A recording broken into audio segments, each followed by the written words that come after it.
Estamos começando mais um podcast aqui do Projeto Fortes, estudando a lição da Escola Sabatina. Que bom que você está aqui com a gente.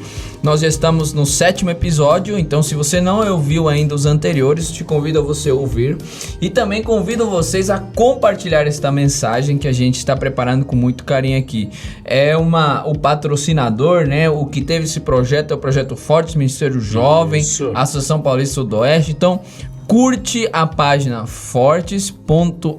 Segue lá no Instagram. Segue lá no Instagram. E se você está vendo, compartilha, manda o link. Se você está ouvindo também, compartilha, porque foi feito com muito carinho. Você está vendo aí, você está vendo a camiseta do Fortes aqui. Ó. Bem bacana, todo ano tem uma produção bacana. Isso, a caneca do Fortes. Tomou nessa caneca aqui, você fica mais forte. Quem está ouvindo, você vai aqui, resistir ao pecado, né? Vamos tomar. Cheio de BCA. Água aqui, ó. Saúde aí pela... Vamos encostar com a pandemia, mas aqui saúde. O evangelho. Vamos aqui, bate aqui no meio. Bate aqui, ó. Isso, muito bom. Água. É água. Isso, água da vida, da vida. E aí, compartilha, é isso aí, né? Vocês já participaram de um podcast alguma vez? Primeira vez? Nesse formato assim, não, tá muito interessante, bem bacana.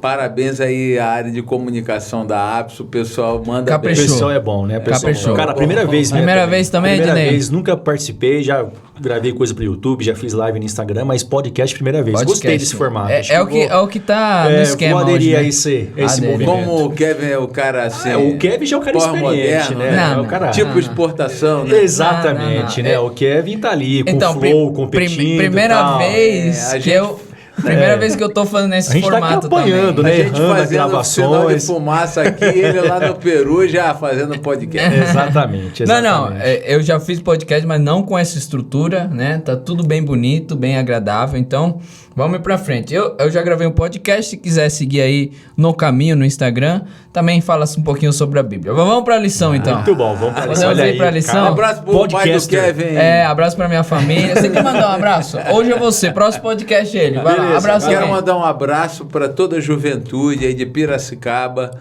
que graças a Deus está envolvida e comprometida com o Senhor. A família também querida. Um beijo para todo mundo.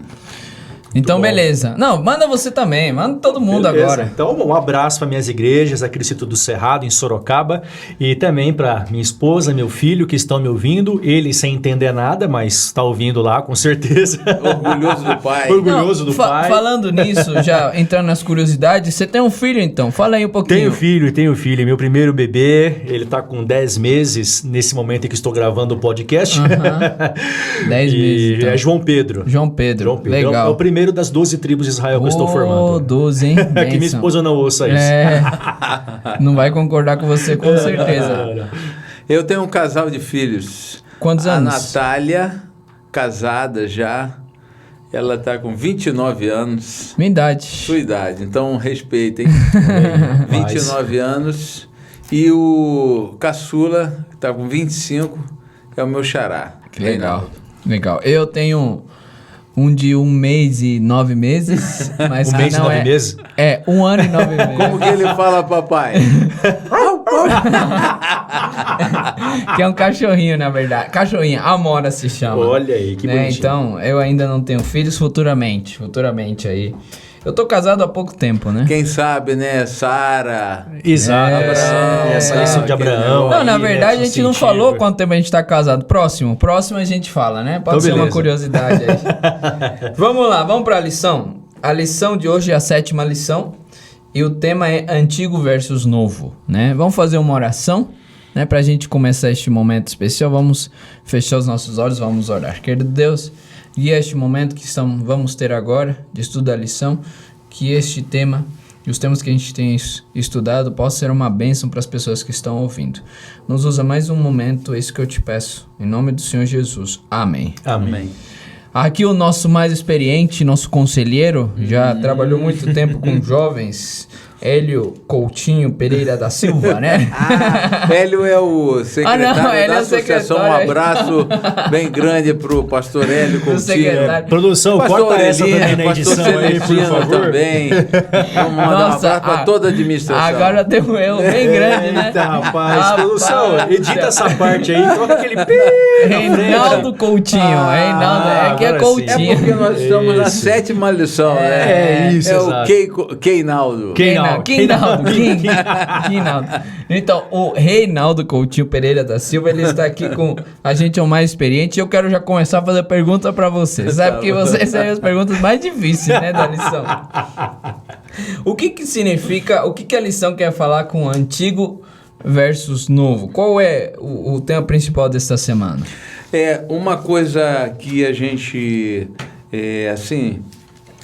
vai ver ao longo de todo o estudo da lição desse trimestre, já vimos, né, e vamos continuar vendo até a última lição, que em algum momento o autor faz a gente pensar nesse posicionamento equivocado do meio evangélico em relação à aliança eterna, né, que vem sendo desenvolvida ao longo de todo o texto bíblico, que coloca em xeque o comportamento daqueles que querem continuar em obediência à lei de Deus, como se esse novo fosse uma coisa que passou a existir após a morte de Jesus na cruz do Calvário. E, na verdade, esse é o grande equívoco, um grande equívoco, porque, imagine só, gente, se ao pé da letra, né, nós tomássemos essa situação, nós poderíamos matar, roubar, adulterar, transgredir o mandamento, o 4º mandamento, que reclama a guarda do sábado, desonrar o nosso pai e a nossa mãe. Então nós estaríamos livres para fazer um monte de bobagem. Que modelo, que parâmetro de comportamento poderia ser visto do relacionamento do homem com o seu Deus? Então, a lição dessa semana, ela fala que o antigo, ele é apresentado com uma cara nova, uma roupa nova. Uma renovação, né? Uma renovação. Existe uma palavra, e Jesus ele fala isso, né? Novo mandamento vos dou. Não cancelando o antigo. Não, né? Cancelando o antigo. Existem 2 palavras gregas, né, que elas traduzem essa expressão, novo. O neós e o kainós. O neós é o novo de novo, o kainós é o novo renovado. Então Jesus está usando isso. Eu vou renovar isso para vocês, eu vou mudar essa linguagem para vocês entenderem melhor isso.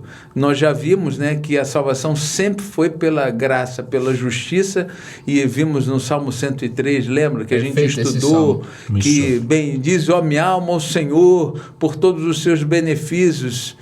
Nós vimos na lição semana passada, né, que a justiça humana às vezes tenta sempre se interpor à ação de Deus. Então é um equívoco. A lição dessa semana, ela vai nos ajudar a entender que Deus está apenas mudando a sua linguagem, mas apresentando o mesmo evangelho eterno, que é a salvação única, exclusivamente pela graça, pela misericórdia dele. Que legal, né? E parece que a gente está repetindo a mensagem, né? Mas é interessante como a lição quer deixar bem claro sobre esse conceito, né, de aliança, antiga aliança e nova aliança. E aí, Ednei? Cara, uma coisa assim muito bacana da gente comentar, né, porque você percebe que quem mais aborda isso no Novo Testamento é Paulo. E a princípio, quando você começa a ler os escritos de Paulo, por exemplo, o texto dessa semana em 2 Coríntios, capítulo 2, do verso 14, aí ele vai até o capítulo 4, verso 6, mas no 3, né, o capítulo 3 é onde ele vai mais discorrer sobre esse assunto, parece que Paulo ele tem uma aversão à antiga aliança. Né? E ele fala às vezes com dureza contra a aliança antiga também, e ele exalta muito a nova aliança. E nós temos que entender o contexto, né? Muitas vezes você toma uma passagem das Escrituras sem ter em conta o contexto da época, a situação do autor, né? O povo a quem ele dirige a sua mensagem, e você pode ter uma interpretação equivocada que é diferente daquela que o autor de fato pretendia atribuir ao texto. Um exemplo muito claro é o verso de número 6, capítulo 3, de Coríntios, quando ali diz que a letra mata, mas o espírito vivifica.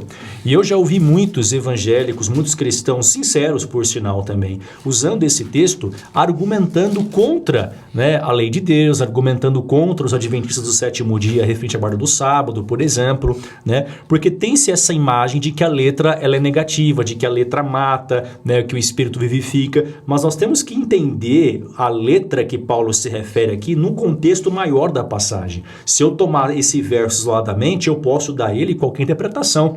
Eu posso não só me referir à lei, mas eu posso me referir também à palavra de Deus como um todo, porque a letra também é a Bíblia, a palavra de Deus. E aí, a Bíblia, a palavra de Deus, a palavra escrita, ela mata? Ela não é importante? Ela não é relevante para o nosso tempo? De forma nenhuma. Então nós temos que entender, né, o cerne daquilo que Paulo está falando com essas declarações que ele faz em relação à lei, em relação também à antiga aliança. A lição coloca como se fosse um contraste, né, uma batalha, o antigo versus o novo, mas aqui é apenas vamos dizer, uma forma, né, de atrair a nossa atenção, de colocar um chamativo, um marketing, aí uma propaganda da lição, mas não há uma oposição entre uma e outra. Não existe uma batalha entre a antiga e a nova. O problema está na experiência. Vamos dizer, nós estamos aí falando muito sobre a questão histórica e a questão experiencial das duas alianças, né? Então, num sentido histórico, não há nenhuma batalha, não há nenhuma oposição entre as alianças. O que há é, às vezes, uma guerra na questão da experiência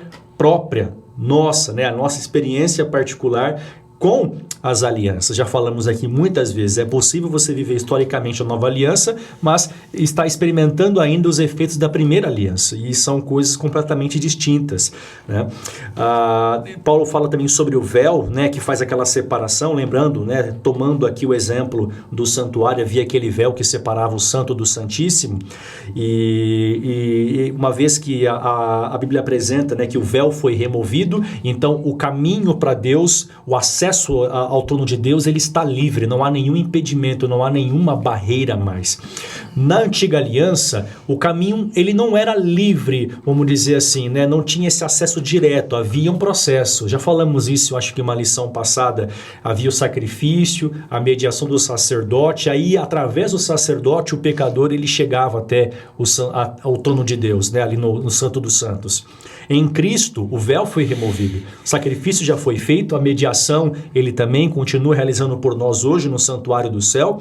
Então, mediante esse processo da sua morte e da sua mediação sacerdotal no reino celeste, nós temos um acesso livre ao trono de Deus, né? Um caminho que está desimpedido. Então nós temos que entender que quando Paulo fala sobre letra que mata, o véu que cega, quando ele está falando, né, usando esses termos até um tanto quanto duros em relação às coisas da antiga aliança, não é que ele está condenando a aliança em si, a lei em si, mas ele está condenando uma compreensão equivocada e uma atitude equivocada que as pessoas têm em relação à antiga aliança. É o contraste, né? Que falamos semana passada. O esforço pelas obras, a salvação pelas obras e a salvação pela fé. Quando você procura encontrar a salvação pela letra, a letra mata, porque a letra não salva ninguém. O que dá vida é o Espírito. Mas com o Espírito da vida, ele não está abolindo a letra, né? Ele está dando um sentido real, né? O que de fato significa a letra. Uma discussão também interessante, né? Se a gente olhar de fato, literalmente essa relação que existe das palavras de Paulo ao público-alvo, né? Eles eram judeus. Sim, isso é legal. Então, o judeu não cristão, ele continua aguardando a chegada do Messias. E ele continua firme, vivendo a religião dele baseada nas orientações da Bíblia e nos 10 mandamentos, não é? A gente sabe que o fariseu, né, ele se forma, esse grupo que é chamado na Bíblia de os legalistas, né, eles se formam e se mantêm até hoje, né, tradicionalmente, porque eles, depois do cativeiro babilônico, eles querem salvaguardar, né, a doutrina e criam esse segmento aí que agora excessivamente e trabalha em cima da lei de Deus. Nesse nosso comportamento, que a mensagem da Bíblia para nós agora, nesse comportamento, né, judaico-cristão, é a nossa realidade, os gentios, né, que foram, é que as pessoas começam a olhar o texto sagrado e querer interpretar o que Paulo disse para aquele público-alvo que não tinha nenhum problema com isso, não. Sim. Não tinha nenhum problema nenhum, não. A letra mata mesmo, a letra mata. Por quê? Se você só ficar com a letra e você não fica com o Senhor, você não tem nada, porque só condena. Porque se uma pessoa sem essa compreensão olha para os mandamentos, não matarás, não furtarás, não, isso é pesado. E humanamente é impossível a gente ver isso. E a intenção de Deus ao fazer isso é tornar-se conhecido. E a partir dessa relação, dessa experiência com Ele, eles seriam capazes de colocar aquilo em prática na vida deles. Sim, é tanto que tem o texto, Romanos 6:23, né, se eu não me engano, que o salário do pecado é a morte. A morte. Então, o texto é bem claro. E outra coisa que me chamou a atenção Ney, como é que é mesmo? É Reinaldo, rapaz, eu até esqueci teu nome. Reinaldo. Você comeu o que hoje mesmo, hein? King Kong. Outra coisa que me chamou a atenção é o contexto que você deu para o que Paulo está falando, né? Paulo está falando para um grupo de pessoas que tinha o evangelho entendia o evangelho de uma forma corrompida, a salvação de uma forma corrompida. Então ele deu ênfase, como Ednei falou, para um tema que para aquele momento era importante, né? Então isso é muito importante entender, porque às vezes ele é duro realmente com a lei, ele é duro, muito duro, mas o contexto necessitava essa atitude dele, de ser duro, porque eles não tinham uma compreensão correta do que o Evangelho de Cristo Jesus tinha deixado para eles. E aqui eu menciono uma parte da lição que fala assim: Cristo veio ao mundo para cumprir plenamente as promessas, está aqui na segunda-feira, as promessas feitas na antiga aliança e realizar seu completo e suficiente sacrifício expiatório, por meio do qual os pecadores de todas as épocas e histórias podem ser perdoados e salvos. E aí eu vou abrir essa pergunta. No entanto, este contraste também é verdadeiro em termos de experiência. Na parábola de Jesus sobre o semeador, a semente caiu em diferentes solos, né? Como é interessante, às vezes uma mensagem ela pode ser interpretada de forma diferente de acordo onde ele chega, o solo que ele chega. Às vezes um coração está fechado, às vezes um coração está aberto, às vezes um coração ele não quer entender uma parte, mas quer entender a outra. Como que a gente pode entender essa parte aí? Bom, a parábola do semeador ela é bem interessante, né? Porque ela retrata, na verdade, a experiência humana com a palavra de Deus. Nós temos ali 4 solos, né? O primeiro solo é aquele que é à beira do caminho, né? Onde a semente ela vai caindo e os pássaros vêm e comem. Não tem raiz. Não cria uma profundidade, muito contato, né? É rápido. Depois, se eu não me engano, tem aquele solo pedras, que é rochoso, né? Pedregoso, então ele também não consegue formar uma raiz, então ele não dura muito tempo. Ele cresce rápido, né? Planta rápido, cresce rápido, mas morre rapidamente. Sim. Aí tem aquele solo que cresce entre os espinhos, que é sufocado, e por último o solo que a colheita ela produz de fato, né? 60 por 1, como diz a parábola. E Jesus disse que esses solos representam as experiências do coração dos ouvintes, daqueles que recebem o evangelho. O semeador, ele é o filho do homem, né? Aquele que vem e traz a mensagem, a semente, o evangelho. Esta é a semente, o evangelho ao mundo. Só que cada pessoa tem uma forma diferente de receber aquele evangelho. Há pessoas que recebem o evangelho, mas elas estão tão assim, né, envolvidas, absorvidas pelos seus pecados, pelos seus gostos particulares, pelo seu sistema de vida, que é como dizem, né, entra por um ouvido e sai por outro. É o primeiro solo, né? As distrações da vida batem, levam a semente embora e ela não tem nenhum apego, nenhuma relação com o evangelho. A segunda forma, o segundo tipo de solo que aparece ali, o coração que é apresentado, você vê algo interessante, porque é alguém que recebe o evangelho. Alguém que entendeu a mensagem, recebeu e converteu-se ao cristianismo, mas rapidamente, tão rápida como foi a sua conversão, é também a sua apostasia. Não fica muito tempo. Ela vem para a igreja num dia, no outro já está fora da igreja. Aí tem aqueles que o coração, né, que cai, é o solo espinhoso, que diz o texto, né? Então é aquele coração que ele cria até uma certa raiz, se converteu, vai crescendo, produzindo frutos, mas as provações da vida, as distrações do mundo vão sufocando, até que ele desanima, perde a sua fé e abandona também a igreja. E por último, existe um solo bom. É aquele que ouve, é aquele que pratica o evangelho, a semente que produz frutos, né? E aí o texto diz, né, que deu a 60 por uma colheita farta, o texto quer dizer. E a pergunta que fica para nossa reflexão, para os jovens aí que estão nos ouvindo, né, que tipo de coração ou de que forma ele tem reagido à mensagem do evangelho? Sim. Né, a experiência que ele tem tido com a mensagem da salvação.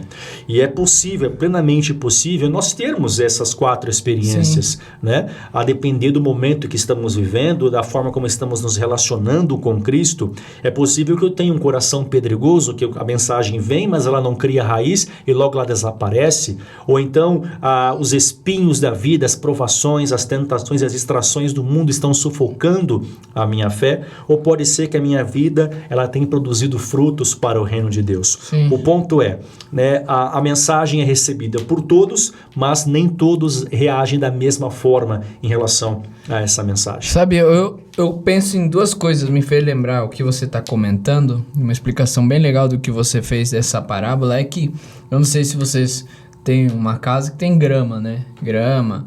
E é um trabalho, dá trabalho para limpar, né? Às vezes chove muito, tem que cortar bastante. E o que me chamou a atenção é que às vezes a terra pode ser ruim, tudo é ruim, assim, não tem muitos nutrientes, mas se você perceber, sempre cresce grama ruim, né? Sempre cresce em todo lugar, até na estrada, fenda, né? Até na fenda, até onde não tem coisa ruim, sempre cresce. É impressionante. Agora, uma coisa que você prepara, ou um fruto, alguma coisa, você tem que cuidar, tem que dar atenção, porque senão não cresce, né? E é interessante que é um contraste com o nosso coração. As coisas ruins, para crescer no nosso coração, ela cresce muito rápido. Já as coisas boas, a gente precisa de um preparo, de um cuidado, que aí entra então o evangelho, aí entra Cristo Jesus para que prepare o nosso coração e aí sim a gente possa entender a sua vontade. E outro ponto interessante, já mas entendendo um pouquinho que a terça-feira fala, letra que mata, véu que cega, né, que você comentou. Muitas vezes a gente foca nas coisas erradas do evangelho e faz com que mate o próprio evangelho. Não sei se eu estou viajando, vocês me ajudem aí. É um exemplo bem claro, para mim, outra parábola, que é a parábola do bom samaritano, que é do sacerdote, ok? O sacerdote, ele passou e não ajudou. Não agiu com amor, com cuidado. Me ajuda aí se eu estou viajando. E muitos comentaristas falam que ele não agiu com amor, com cuidado. Por quê? Porque tinha uma regra em Números, capítulo 11, se eu não me engano, de que o sacerdote que tocasse num corpo morto, né, da impureza, não poderia então ajudar no santuário. Então eu imagino que ele falou, opa, essa regra, ela é clara, essa regra está na Bíblia, essa regra foi dada por Deus, eu vou seguir essa regra e não vou ajudar essa pessoa porque a regra é bem clara. Só que aí eu acho que ele usou de uma coisa que era boa, né, para agir de forma errada, né? É aí que a letra mata, né? É isso. E o véu cega. Eu não tô viajando, não? Será que é um exemplo legal? Ou uma frase que agora eu vou entrar numa frase, não sei se está certo também, que o pastor Rodrigo Silva fala assim, a diferença entre veneno e o remédio é a dose. A dose. Olha só, nós já temos ao longo desse trimestre, né, visto muitas passagens, né? A gente sabe que aos Hebreus Deus está falando que quer escrever no coração, né, esses conceitos, a lei de Deus, implantar no nosso coração. E Paulo já está no final dessa sua jornada, né, que ele começou depois que ele conheceu Jesus. E a grande tentativa de Paulo é que aquelas pessoas pudessem aceitar Jesus. Então, quando a gente vê aqui em 2 Coríntios, no capítulo 3, ele está exatamente falando desse grupo de pessoas que, como ele no passado, viviam um cristianismo sem Cristo. Claro que não era o cristianismo, mas viviam uma doutrina, uma fé, mas sem Cristo. Então eles estavam completamente perdidos. E o grande apelo de Paulo era mostrar isso para eles. O que está faltando, a letra está cegando vocês. Está cegando vocês.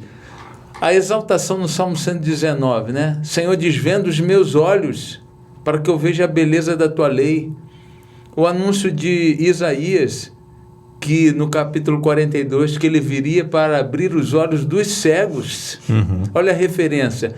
E aqui, na continuidade desse contexto aqui, de 2 Coríntios 3, que a gente lê, olha só o verso 4 do capítulo 4. O Deus desse século. Verso 3 diz, mas se o nosso evangelho ainda está encoberto, o que é o evangelho? O próprio Paulo diz, é o poder de Deus para a nossa salvação. E quem é o poder de Deus para a nossa salvação? É Cristo. Isso. Mas se o nosso evangelho ainda está encoberto, a gente não consegue ver, é o acesso direto ao trono, né, que Cristo possibilitou, é para os que se perdem que está encoberto. Porque o Deus desse século cegou, olha aí a guerra, olha a batalha. Quem é o Deus desse século? É Satanás. Cegou o entendimento dos incrédulos para que não lhes resplandeça a luz do Evangelho. Isso aí que a gente... Olha, se você não está conseguindo olhar Cristo, se você quer anular os princípios da lei de Deus, cuidado, porque Satanás pode estar te cegando. Muito bom. E forte, hein? Não, isso é muito forte. Eu acho que realmente esta mensagem, ela precisa ser analisada e entendida pessoalmente. O que isso tem acontecido comigo, isso tem acontecido com a nossa vida, que coração eu tenho tido, eu tenho recebido, eu tenho se transformado, eu tenho sido cegado, cuidado, porque os maiores cegos são aqueles que não identificam que são cegos. E esse é o grande problema que a gente enfrenta hoje.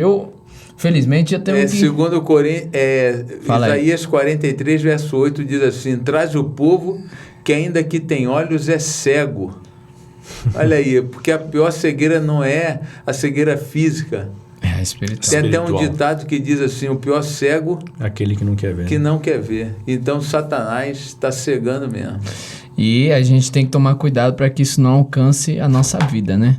Vamos pro final? O tempo passa muito rápido aqui, né? Pois é, né? É muito bom poder ouvir contigo. Aí vocês aí. É um aprendizado diário. Realmente é bom. Não, eu tô falando sério. Vocês acham que não é verdade? Eu posso ler finalizar aí Caminha Cristo? Você quer complementar? Não. Ednei? Fique à vontade. Eu falo e aí vocês finalizam. Não, é contigo. Que diz assim, ó, né? Caminha Cristo. Solta o fundo musical agora. Sonete, prepara aí a música não, enquanto o Kevin apela. Agora. Não, mas Caminha Cristo, já aconselhando, né, pro pessoal, é um dos melhores livros que a gente pode ler. É o que melhor fala, livro. Pequenininho, que fala sobre Cristo. O foco é Cristo. Ele fala assim, contemplando-o constantemente, estamos sendo transformados com glória cada vez maior, a qual vem do Senhor, que é o Espírito.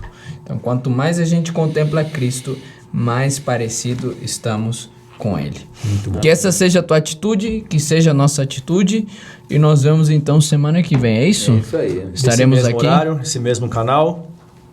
Esse mesmo horário, assim, para quem assistir em qualquer horário, é esse mesmo horário, né? Você decide, mas escute, assiste. Isso pode ser de manhã, à tarde, à noite, de madrugada. A música será de manhã, no começo do dia. Cantando, hein? Nossa. Um pastor lá na divisão que falava que a gente tinha que 4 horas da manhã, né? Primeira hora. Não, mas não, mas é choque, dava um choque. Não, mas dava um choque na gente. Mas falando sério, eu acho que, convidando o jovem, por favor, concordem comigo agora. Por favor, agora. Eu acho que o melhor horário de estudar é quando a gente está de manhã já acabando de acordar. Eu gosto também, né? De manhãzinha, quando eu acordo. Tem alguns estudos que dizem que aluno aprende mais, o aluno que estuda de manhã, à tarde e à noite, né? Os estudos confirmam que é, lógico, aquele que se esforça mais, mas aquele que estuda de manhã. A mente está mais livre, né? Mais desocupada para absorver informações. Eu gosto mais de manhã. Eu também. Então, um convite, né, a você aí. Comece o dia com Deus. Dedique um tempo cedo, deixa o celular de lado. Sabe como uma mania muito ruim que a gente tem? É acordar e já ir direto pro celular. Então, a primeira coisa que você faça não é ir direto pro celular, vá pra lição, vá pra Bíblia, que é o melhor momento que a gente tem pra estudar. Vocês concordam comigo ou não? Com certeza, tá, com então certeza. Kevin pra divisão, fica a dica. Vamos. Eu apoio. Divisão do Estado, né? Vamos lá. Vamos orar? Você faz oração? Acabou o crime. Se não for pra divisão. Divisão do Estado. Vai pra onde? Divisão do Estado. Divisão do Estado. Muito bom, muito bom. Vamos fazer uma oração. Olha, cuidado com as brincadeiras que vocês fazem, hein? Eu não falei nada. Eu só ri. Eu só dei risada aqui. Então eu vou fazer oração. Tá? Vai, Eu vou fazer vai oração. que você tá melhor, precisando. Vamos orar, vamos orar. Querido Deus, obrigado por este momento que estamos tendo aqui do estudo da lição da Escola Sabatina. Amém. Que o Senhor possa abrir os nossos olhos. Amém. Que o Evangelho possa atingir o nosso coração. Amém. A gente tem comentado muito de Cristo, porque é o único que a gente precisa para que possa começar uma transformação no nosso coração. Cuida do jovem que está ouvindo, que está se comprometendo contigo. Ajuda ele a estudar a lição, a Bíblia diariamente, todos os dias. E colocamos a vida dos jovens nas tuas mãos, em nome do Senhor Jesus. Amém. Amém. Valeu, gente. Até... Valeu, um abraço. Até próxima. Divisão do Estado. Vou pedir retorno. Corta, vamos embora. Tchau. Vai ser lá e passou em Cusco. Tchau. Ó, da próxima você não vai vir, hein? Valeu, tchau.